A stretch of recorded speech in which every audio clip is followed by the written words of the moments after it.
வணக்கம். ஒரு செய்தி பல கோணங்கள் நிகழ்ச்சிக்கு உங்களை வரவேற்கிறோம். இன்றைய நிகழ்ச்சி நம்முடன் பேசுவதற்காக வழக்கறிஞர் திரு இளங்கோவன் இணைந்திருக்கிறார். சார் வணக்கம். டெல்லி உயர்நீதிமன்றத்தினுடைய நீதிபதி யஸ்வந்த் வர்மாவுடைய ஒரு வழக்கு, அவருடைய வீட்டிலிருந்து கட்டுக்கட்டாக எரிக்கப்பட்ட பணமானது கைப்பற்றப்படுது. இந்த வழக்கை நம்ம எப்படி பார்க்கணும்? குறிப்பிட்டு உச்சநீதிமன்றம் அமைத்த 3 நீதிபதிகள் கொண்ட குழுவானது அறிக்கையும் உச்சநீதிமன்றத்தில் தாக்கல் பண்ணியிருக்காங்க. அந்த அறிக்கை என்ன சொல்லுது? அந்த அறிக்கை இதுக்கு முன்னாடிலாம் போனோம்னா ஒரு விஷயம் பார்த்தீங்கன்னா, ஒரு நீதிபதி வீட்டில் தீப்பிடிக்குது. தீப்பிடித்த உடனே என்ன செய்கிறாங்க, அந்த வீட்டில் பிசிஆர் வேனுக்கு ஃபோன் பண்ணுறேன்னு சொல்கிறாங்க. அதாவது 100க்கு ஃபோன் அடித்த மாதிரி. அப்போ 100க்கு ஃபோன் அடித்த உடனே பார்த்தா வீட்டில் தீ எரியுது. தீயில் பல விஷயங்கள் எரியறதாக வச்சுப்போம். ஸோ அது என்ன நடக்கும், நார்மலாக என்ன நடக்கும், அது ஒரு முதல் தகவல் அறிக்கையாக பதிவாகும் இல்லைங்களா? ஒரு தீ விபத்து எவ்வாறு நிகழ்ந்தது, இது விபத்தா திட்டமிட்ட சதியா, இது அடிப்படை. இப்போ இந்த எரிந்த பொருட்களில் பல கோடி மதிப்புள்ள ரூபாய் நோட்டுகளும் இருந்தது என்பது செய்தி.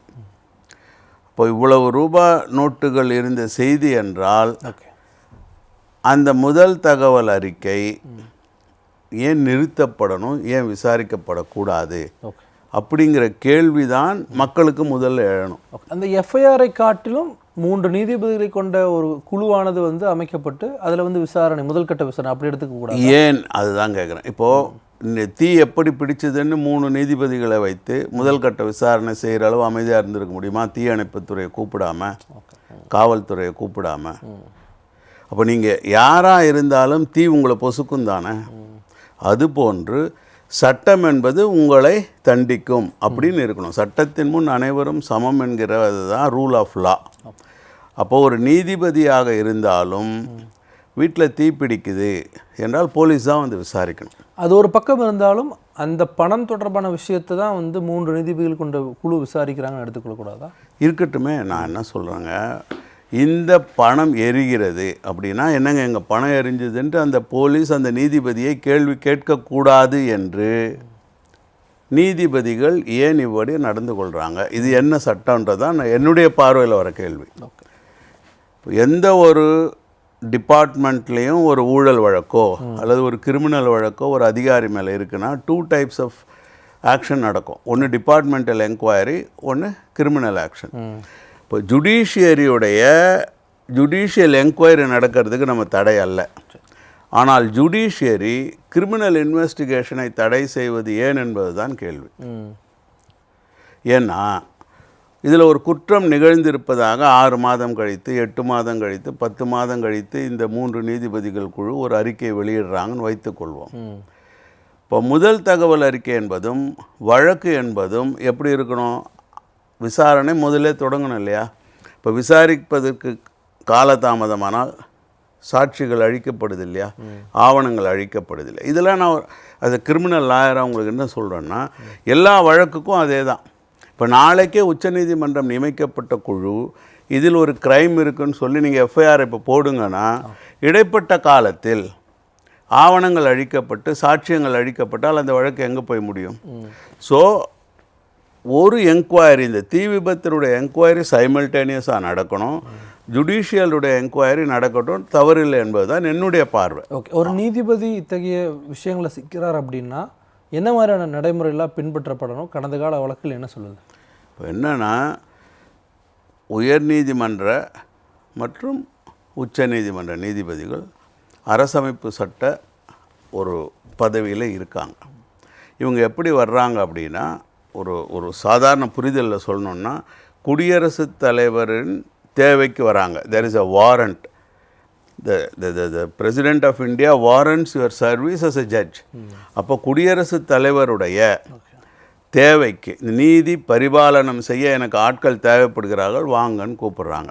அப்போ குடியரசுத் தலைவரின் நம்பிக்கையை பெற்றவர்களாக இருப்பதனால் அவர்கள் மீது ஒரு களங்கம், அவர்கள் மீது ஒரு விஷயம் வருது அப்படின்னா சாதாரணமாக நீங்கள் அவங்கள தூற்றிட முடியாது. காரணம் என்னென்னா, அவங்க நடுத்தரமான ஒரு வேலையை செய்கிறாங்க, சுதந்திரமாக இருக்கணும் அவங்க. ஏன்னா நீ தவறு செஞ்சேன்னு ஒருத்தரை சொல்லுவதற்கு அவங்களுக்கு அந்த, ஏன்னா யாருனாலும் எதிர்த்துடலாம் இல்லையா, கசப்புணர்வு வரும்பொழுது.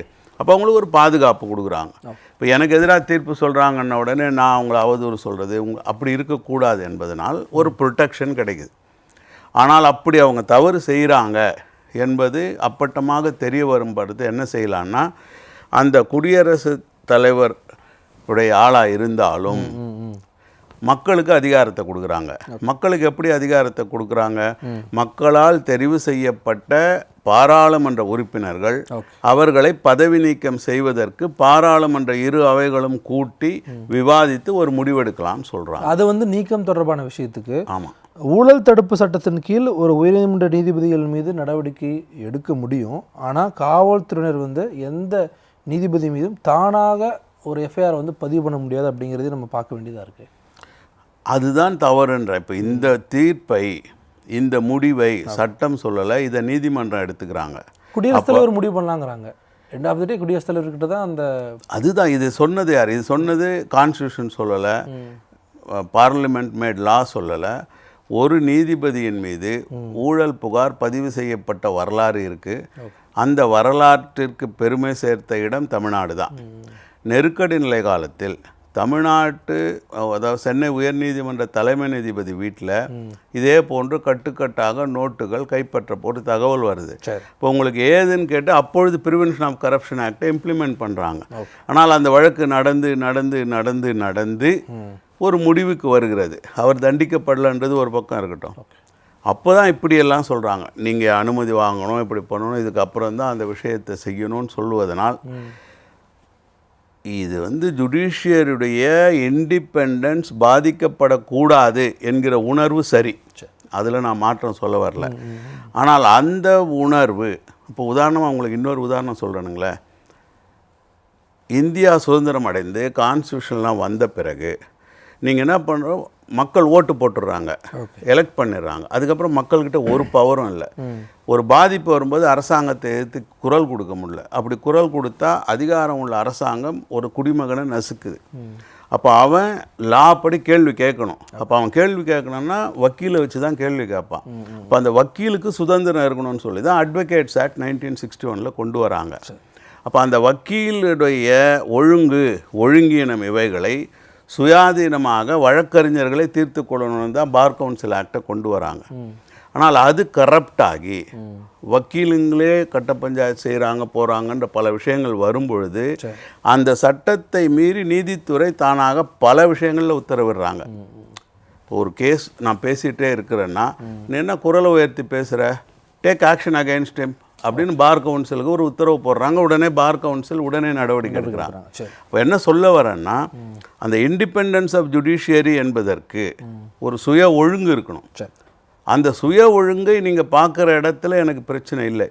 ஆனால் அது இல்லாத பொழுது என்ன என்கிற நிலைமைக்கு இன்றைக்கி அட்வொகேசியும் வந்திருக்கு, ஜுடிஷியரியும் வந்திருக்கு. இப்போ ஜுடிஷியரி வந்து இந்த கேஸில் உடனடியாக அவரை வந்து அலகாபாத் நீதிமன்றத்துக்கு ஒரு பக்கம் மாற்றுறாங்க. இன்னொரு பக்கம் இம்பீச்மெண்ட் செய்யப்படுவாரா அப்படிங்கிற அந்த வாதமும். அலகாபாத் நீதிமன்றத்துக்கு மாற்றுறது என்ன லாஜிக்? சுப்ரீம் கோர்ட் அது மக்களுக்கு சொல்லணும். இருக்கக்கூடிய இடத்துல அதே பதவியில் இருந்தால் விசாரணை சரியாக போகாது. அதன் அடிப்படையில் அதுக்கு எதுக்கு அலகாபாத்துக்கு மாற்றுறீங்க? இப்போ அவருக்கு ஒரு 10 நாள் கேஸ் கொடுங்காம இருங்க, லீவில் போக. ஃபார் எக்ஸாம்பிள் இன்னொன்று சொல்கிறேன், இது பல முறை நம்ம விவாதம் பண்ணதான். என்னென்னா, இதே உயர் நீதிமன்றம் ஒரு விசாரணை நீதிமன்றம், ஒரு மேஜிஸ்ட்ரேட்டோ ஒரு சப்ஜட்ஜோ அல்லது ஒரு டிஸ்ட்ரிக்ட் ஜட்ஜோ தவறு செய்துட்டார்னா வித்தின் நோ செகண்ட் கம்பல்சரி ரிட்டையர்மெண்ட்டில் போங்கன்னு சொல்லிடுறாங்க. ஆனால் அவர் செய்த ஊழல் மீது வழக்கே இல்லை. இது தமிழ்நாட்டில் நிறைய நடந்தது. அப்பொழுதும் ஒரு விவாதம் பதிவு பண்ணப்படாது. ஏன்? அதுதான கேள்வி. நீங்கள் ஏன் அவரை கம்பல்சரியாக வெளியே அனுப்புறீங்க? ஏன் இந்த ரகசிய பாதுகாப்பு? ஓகே. ஆனால் கடந்த காலங்களில் 2018, 2019 அந்த காலகட்டங்கள் எல்லாத்துலேயும் சிபிஐ எல்லாமே வந்து ஊழல் வழக்கு நீதிபதிகள் மீது பதிவு பண்ணியிருக்கேன். அதுதான் இப்போ என்னென்னா, எப்பொழுது பதிவு பண்ணலான்னு இப்போ அந்த ஒரு ஒரு ஒரு விஷயத்தை இவங்க எடுக்கிறாங்கன்றது நீதிமன்றத்தை கேட்டுத்தான் பிறகுதான் என்பதில் தான் விஷயம் வருது. நான் என்ன சொல்கிறேங்க, ஒரு எக்ஸிக்யூட்டிவ் அதிகாரத்தை செலுத்தும், அது ஜுடிஷியல் இண்டிபெண்டன்ஸை பாதிச்சிடும், நீதித்துறையின் சுதந்திரத்தை பாதிக்கும். ஒரு பிரைம் மினிஸ்டர் அதிகாரம், ஒரு சீஃப் மினிஸ்டர் அதிகாரம் பாதிக்கும் என்று நீதித்துறை நினைக்கிறது என்றால், அதுதானே உங்களுக்கு எனக்கும். உங்களுக்கே அந்த பயம் இருக்குது, உங்களுக்கே அந்த எண்ணம் இருக்குன்னா, உங்களையும் என்னையும் போன்ற சாதாரண நபரை அந்த எக்ஸிக்யூட்டிவ் எவ்வளவு பாதிக்கும்? அப்போ அதுக்கு என்ன பார்க்குறீங்கன்றது என்னுடைய கேள்வி. அப்போது அந்த எக்ஸிக்யூட்டிவ் நேர்மையற்ற ஒன்று என்றால், உதாரணமாக இப்போ சமீபத்தில் ஒரு கொலை கேஸ் நடந்தது. விசாரணை என்பது ஒருத்தர் கொன்னுடுறாங்க. ஜுடிஷியரி அமைதியாக தானே இருக்குது. இல்லை அதையும் ஒப்பிடுறதான். ஏனென்றால் எக்ஸிக்யூட்டிவனுடைய எக்ஸசிவ் அதிகாரம் அங்கு செலுத்தப்பட்டது. அது கேள்விக்கு உள்ளாக்கப்படவில்லை. அப்போ செத்து போனவன் அவனுக்கு தானே சார் உண்மை தெரியும், அவன் நல்லவனா கெட்டவனான்ட்டு. இல்லை இப்போ நீதிமன்றம் வந்து ஒவ்வொரு காலகட்டங்களையும் நீதிபதிகள் மீதான இத்தகைய பிரச்சனைகள் வரும்போது அது வந்து நீங்கள் சொன்ன மாதிரி 1990 இருந்தாலும் சரி 2014 இருந்தாலும் சரி ஏதாவது அடுத்தடுத்த விஷயங்களை நோக்கி மூவாய் வருதா? இல்லையே, அதுதான் சொல்லுவேன். எக்ஸிக்யூட்டிவ் எங்களை தொடக்கூடாது, நாங்கள் தொட இயலாத தொடக்கூடாத உயரத்தில் இருக்கிறோம் என்கிற எண்ணத்தில் இருக்காங்க. அந்த ப்ராசஸ் முடிஞ்சதுக்கப்புறம் அந்த எஃப்ஐஆர் உள்ளிட்ட விஷயம் அதுதாங்க எஃப்ஐஆர் ஃபர்ஸ்ட் இன்ஃபர்மேஷன் ரிப்போர்ட். நான் சொல்கிறேன், ஒரு கிரிமினல் வழக்கில் delay in FIR is fatal to prosecution சொல்கிறாங்க. அப்போ உங்கள் வழக்கில் நீங்கள் இப்போ ஒரு உதாரணம் இப்போ வேறு மாதிரி எடுத்த கல்லூரிக்குள்ளே ஒரு கொலை நடக்குது. ஒரு பிரின்சிபல் நாங்கள் இன்டர்னல் என்கொயரி நடத்தி என்ன நடந்தது ஏது நடந்தது என்ற அறிக்கை கொடுத்த பிறகுதான் கொலை வழக்கு பதிவு செய்யப்பட்டு கொலை வழக்கு விசாரிக்கப்பட வேண்டும் என்று சொன்னால் அது சரியாக அமையுமா? அது ஒப்பீடு எப்படி இருக்கும்? ஜுடிஷியரிங்கிறது வந்து எல்லாத்துக்கும் மேலே அப்படிங்கிறது மேலேன்னு எப்படி சொல்கிறீங்க? அதுதான் இல்லைன்னு சொல்கிறேன். சமமானது, சட்டமன்றமும் சமமானது, நிர்வாகம் எக்ஸிக்யூட்டிவும் சமமானது, ஜுடிஷியரியும் சமமானது. இந்த 3 பேரும் சமமான அளவில் தான் இருக்கணும். ஆனால் நினைத்தால் நீதிபதிகள் எம்எல்ஏக்கள் திருட்டு பசங்க, கிரைம் பண்ணவனுங்க, அவனுங்க இருக்கக்கூடாதுன்னு ஒரு சட்டத்தை சொல்கிறீங்க. மந்திரி இப்போ செந்தில் பாலாஜி விஷயத்தில் ஒரு விசாரணை நடக்குது. இல்லை ஒரு விஷயத்துக்கு வரும். இப்போ என்ன இன்றைக்கும் 10 நாளைக்கு இடையில் என்ன நடக்குது? நான் உன்னை ஜாமீனில் விட்டேன், நீ எப்படி மந்திரி பதவி எடுக்கலான்னு ஒரு விசாரணை கேட்குறேன். ஆமாம், போய் நீங்கள் செய்யும்போது யார் கேட்குறது? இல்லை இப்போ அது என்ன மாதிரியான மாற்றங்கள் வேணும்னு நீங்கள் பார்க்குறீங்க? ஒரு வழக்கு என்ன மாதிரியான மாற்றங்கள் வேணும்னா, மக்கள் இந்த நாட்டின் நிர்வாக அமைப்பு சீரமைக்கப்பட வேண்டும் என்றால் எப்படி லெஜிஸ்லேச்சரை கேள்வி கேட்குறோமோ, எக்ஸிக்யூட்டிவை கேள்வி கேட்குறோமோ, அப்படி ஜுடிஷியரியும் கேள்வி கேட்கும் தைரியத்தை மக்கள் வரவழைத்து கொள்ள வேண்டும். இல்லை இப்போ பல்வேறு சட்டங்கள் இருக்குல்ல, ஊழல் தடுப்பு சட்டம், பிஎம்எல்ஏ உள்ளிட்ட பல்வேறு சட்டங்கள் இருக்குது. இந்த சட்டங்கள் வரும்போது காமன் மேனுக்கு வந்து எல்லா விஷயங்களையும் பொருந்தக்கூடிய விஷயமா இருக்குது. ஆனால் இது வந்து நீதிபதிகளோ இல்லை ஜுடிஷியரி சார்ந்த விஷயங்கள் வராமல் இருக்கா உள்ள சட்டங்களில் இல்லை. உதாரணமாக பிஎம்எல்ஏல ஜட்ஜஸ் கேன் ஆல்சோ பி வீடு கூட அமலாக்கத்துறை ரெய்டு பண்ணலாம். ஆனால் பண்ணுவாங்களான்றதான் கேள்விக்குறி. உதாரணமாக நான் என்ன சொல்கிறேங்க, ஒரு அரசியல்வாதி மீது குற்றம்னா அனைத்து அரசியல் கட்சியும் அறிக்கை விடுறாங்கல்ல. ஒரு நீதிபதி வீட்டில் நூற்றுக்கணக்கான கோடியோ இல்லை 10 கோடியோ இல்லை 1 கோடியோ எக்ஸசிவ் பணம் எரியுதுன்னா ஒரே ஒரு அரசியல்வாதி கூட இது வரைக்கும் அறிக்கை விடலையே. ஏன்? இல்லை ஒரு முடிவு தெரிஞ்சதுக்கப்புறம் அது தொடர்பாக பேச அதே மாதிரி அடுத்த அரசியல்வாதிக்கு சொல்லணும்ல. இப்போ நான் ஒரு எதிர்கட்சி இருக்கேன்னா நீங்கள் பாட்டு அறிக்கை விட்டு போயிட்டே இருக்கீங்களா? முடிவு தெரிகிற வரைக்கும் நீங்கள் வெயிட் பண்ணலையே. செந்தில் பாலாஜியை அறிக்கை விட்டு திருட மாதிரி காட்டுறதில் இருக்கக்கூடிய அக்கறை, இந்த ஊழல் தடுப்புன்னு சொல்லி வந்தவர் தானே மோடி ஆட்சி. கடைசியில் உச்சகட்டமாக நீதித்துறையிலேயே ஊழல் தெரியுதே. அப்போ எவ்வளவு தூரம் அறிக்கை வந்திருக்கணும்னு நான் கேட்குறேன். அப்போ ஏன் அமைதியாக இருக்கு? Why do you treat judiciary as holy cow? அது வந்து புனிதமான பசு அப்படிங்கிற மாதிரி பண்ணுறது தவறு. ஓகே, இப்போ உச்சநீதிமன்ற தொடங்கி கீழ் வரைக்குமே வந்து இந்த மாற்றங்கள் தேவை. ஒரு விஷயம் வருதான் உடனடியான அதுக்கான நடவடிக்கை. இல்லை, நீதித்துறையை பற்றிய மக்கள் பார்வை என்பது இல்லை. மக்களிடம் இருக்குது. மக்களிடம் அது ஊழல் தெரியுது, காசு கொடுத்தா தான் உங்களுக்கு இந்த ஜட்ஜு தெரியுமான்னு தான் கேஸ் கொடுக்குறான்றதெல்லாம் உங்களுக்கு தெரியாமல் இருக்கலாம், இல்லை நீங்கள் பேசாமல் இருக்கலாம். ஆனால் மக்களுக்கு தெரியுது. ஆனால் மக்களின் குரலாக இருக்கக்கூடிய மீடியாக்களில் அது விவாதிக்கப்படுறதில்லை. அதற்கான தைரியம் மீடியாக்களுக்கு இல்லை, அல்லது அதற்கான அறிவை மீடியாக்கள் எடுத்துக்கொள்ளவில்லை. அதாவது அசிங்கப்படுத்தணும், கேவலப்படுத்தணும்னு நான் சொல்ல வரல. ப்ரொசீஜர் வந்து சரியாக அதே தான், நம்முடைய பார்வை சரியாக இருக்கும். ஓகே, பார்க்கலாம் என்ன மாதிரியான நடவடிக்கை போகுதுன்னு பார்க்கலாம். அரங்கத்துக்கு பல்வேறு விஷயங்கள் பண்ணி ரொம்ப நன்றி சார். நேயர்களே, மீண்டும் ஒரு நிகழ்ச்சியில் சந்திக்கலாம். நன்றி, வணக்கம்.